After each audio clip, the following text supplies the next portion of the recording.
How's it going, YouTube? Welcome to WordForge. My name's Kevin.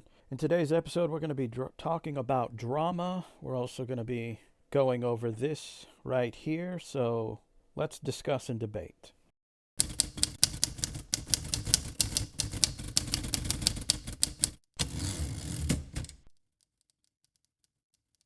Okay, first things up, I've seen tons of people talking about how this whole situation is drama for your mama. Booktuber's video last night, he was basically explaining why he didn't do any video. And it's because he said he doesn't really involve himself in drama. Okay, so let's be clear on something here. Sexual assault, along with sexual assault accusations, is so far from drama or internet drama that you'd have to be pretty ignorant and arrogant to make the asinine assumption that this situation and any other situation is drama for your mama. Because let's be honest and let's be real here. If people began to perpetuate sexual assault accusations, be they based on facts, truth, or false allegations, as drama for your mama, that's eventually going to be seen as a negative thing. And not in a negative thing as in that makes no sense, these people are stupid for saying that, but humanity has shown that it will gravitate towards stupidity, latch on to it, and accept it as the reality. Oh, did you hear? There's another woman claiming essay. God damn, drama for your mama. If that sounds just as cringe and fucking stupid as it should, that's because whether we're talking honest, truthful allegations or whether we're talking false allegations, this is not drama for your fucking mama, ladies and gentlemen. This is ironically something that should be talked about. It's one thing to sit here and be like, I don't want to give my opinion on it. I want to talk about books. I want to, people are already getting this information from other people. I want to kind of give them positive stuff. That's cool. But don't be so ignorant and arrogant to label this entire situation as drama for your mama, because that's factually not what it is. You see, the problem here is people not critically thinking about a situation. We're talking about the drama for your mama kind of folks. Because this, with just a little common sense and critical thinking, you could easily come to the verifiable fact that this is not drama for your mama. That doesn't even fit the definition of what we're fucking talking about.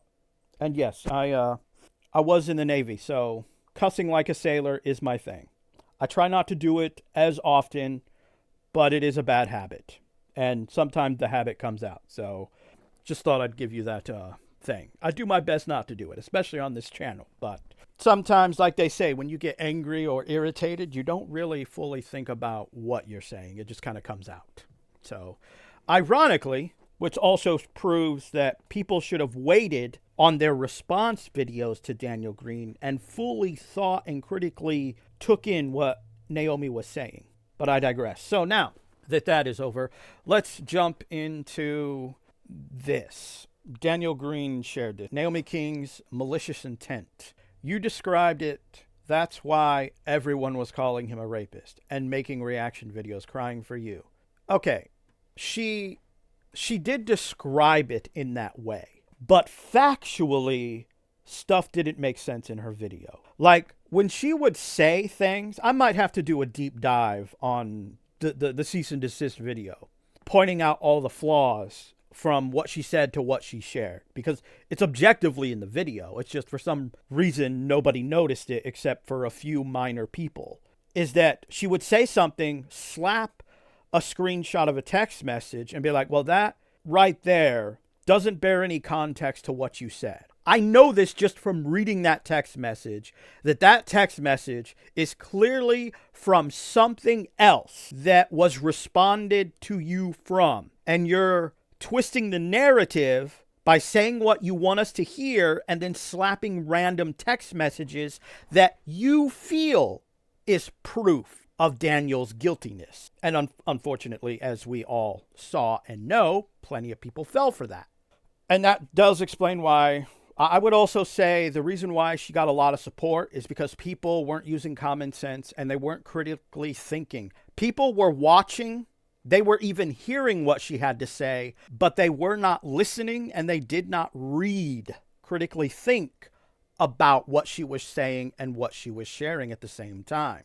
And then Naomi's response here is a crying turtle and then oops. What do you mean oops? Well, we'll see what happens. This is why in my previous video, ironically talked about the Instagram post that she shared. She doesn't care about sexual assault victims because if she did, she would be checking herself. I don't know what her relatives are telling her, but like if I was an older brother, heck, even a cousin, I'd be like, hey, you're digging a grave for yourself. I would try to explain it the best way that I could to her that like, you're not helping your case. You completely destroyed your case. And now you're just digging it deeper and harder for actual sexual assault victims to, one, have the courage to come forward because you're setting them back based on your very actions. You're proving that you don't care about them. And, you know, as far as we know, she could have family members that are trying to get her to do something different, but we don't know. It's also possible that she doesn't, either because they believe her or they don't care.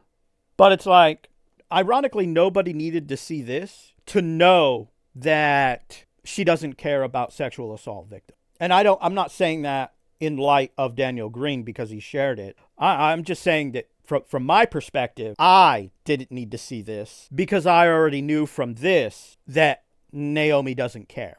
That's the only thing that I'm saying. If anything, this further validates that she doesn't care. This reinforces what some of us may already have come to the conclusion of when we saw this. And this pretty much sums up my thoughts and opinions in relation to this new information. And of course, the beginning of this video where I talked about drama because I've seen people in certain comments and other YouTube videos that are referring to this entire situation as drama for your mama. And it's like, no, sexual assault accusations, whether they can be factually proven and there's factual evidence, or they're false accusations with no evidence, or it's clearly obvious that the fake victim is lying, this is not drama for your mama. And we shouldn't label it as that because that only has the potential to harm actual sexual assault victims as if somehow their experience is just drama for your mama. I mean, those people that are making those comments and suggesting that in their various videos, this is a small portion of YouTube, just so we're all on the same page, all right? This isn't like hundreds of people. Well, at least in the comments it is, but in terms of making videos, it's a few people. That it's only going to, it has the potential to set sexual assault victims back because we should not be associating this drama for your mama with sexual assault, be they honest claims or false accusations. I hope you enjoyed this video in some fashion. I really need to come up with a different saying because this particular circumstance, like, yeah, it's kind of weird. I hope you enjoyed this video.